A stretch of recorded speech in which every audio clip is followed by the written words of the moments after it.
ఓం శ్రీ మాత్రే నమ. నమస్తే అండి. ఎలా ఉన్నారు? అంతా బాగున్నారా? ఒంట్లో బాగాలేదు, గొంతుకైతే పోయింది.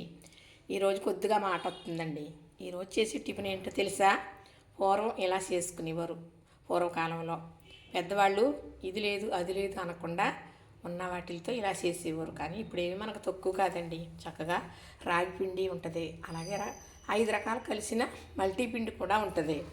ఇది గోధుమ పిండి, ఇది 5 రకాలు కలిసిన జొన్నలు, రాగులు, మరి అలాగే కొర్రలు, అడ్డకొర్రలు, ఊదలు, ఇలాగా 5 రకాల 6 రకాలు కలిసిన పిండి ఇది. అట్లు వేస్తానండి. ఎలా వేస్తానని చెప్తాను. ఇది నెయ్యి, అట్లకు కావాల్సింది నెయ్యి. మరి అట్లు ఉల్లిపాయ, పచ్చిమిర్చి, ఇలా జీలకర్ర, ఉప్పు వేసి వేస్తాను.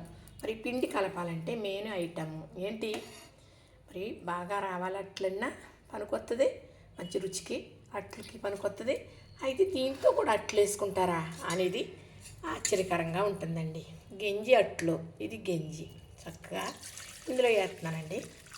ఈ గంజి అట్లు చాలా బాగుంటాయి కమ్మగా. అన్నం వచ్చిన గంజి ఇదిగోనండి. చక్కగా ఇప్పుడు ఇందులో ఉప్పు వేస్తాను. వేస్తున్నానే ఉప్పు వేసిన తర్వాత ఇప్పుడు పిండి వేసి కలుపుతాను. వేసాను కదా, జీలకర్ర ఉందండి, అది తేలిందనమాట. ఇది మల్టీ పిండి వేసేస్తున్నాను ఇందులో.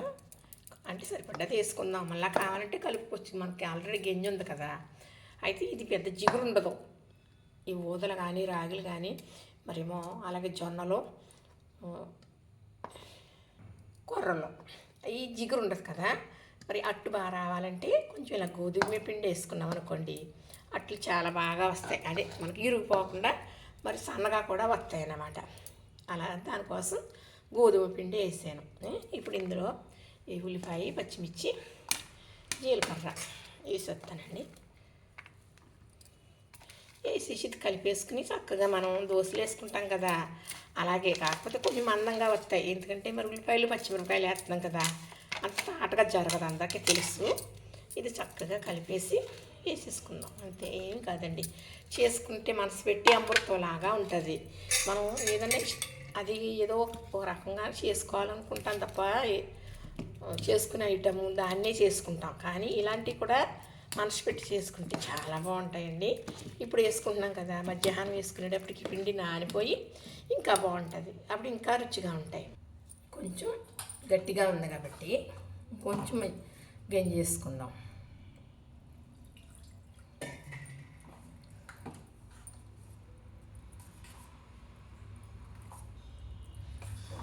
తినండి. అట్లు వేసేసుకుంటే చక్కగా మనం ఇలా తినేసేయచ్చు. దీని చట్నీ అవసరం లేదు, ఎందుకంటే ఉల్లిపాయ, పచ్చిమిర్చి, చక్కగా జీలకర్ర వేసాం కదా. ఇది సోడిజావ కాసుకోవచ్చు అనుకోండి. ఇప్పుడు శీతలం ఇంకా ఉంది, చలి, అలాంటప్పుడు సోడిజావ ఈ రొంపకాయ దొగ్గుకి ఇంకా బలంగా ఉంటుంది సలవ చేసేసి. అందుకే ఇలా కూడా చేసుకుంటే చాలా బాగుంటుందని. ఇప్పుడు ప్యాన్ వీటి ఎక్కిందండి, అట్ల ప్యాను.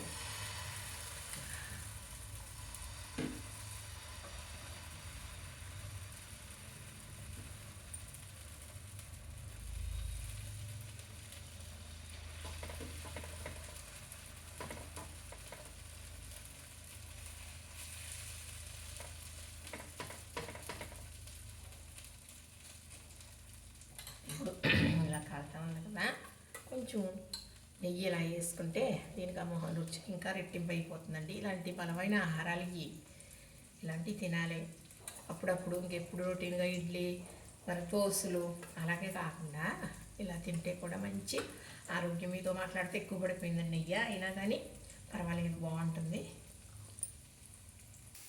ఇదిగోనండి, చక్కగా మనకి రాగి గంజట్టు రెడీ అయిపోయింది. ఇంకొకటి వేసుకుందాం.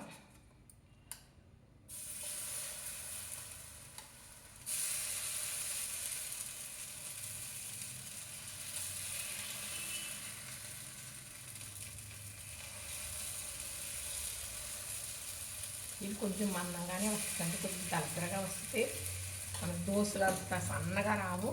కాకపోతే కొంచెం కలుపుకున్నాం అనుకుంటే కొంచెం వాటర్ ఇలాగా మళ్ళీ ఈ గంజి కానీ అప్పుడు కొంచెం కొంచెం సన్న వస్తాయి, కానీ దోశలు అంతగా రావు. కానీ ఇలా కాలితే కరకలాడితే చాలా బాగుంటాయి.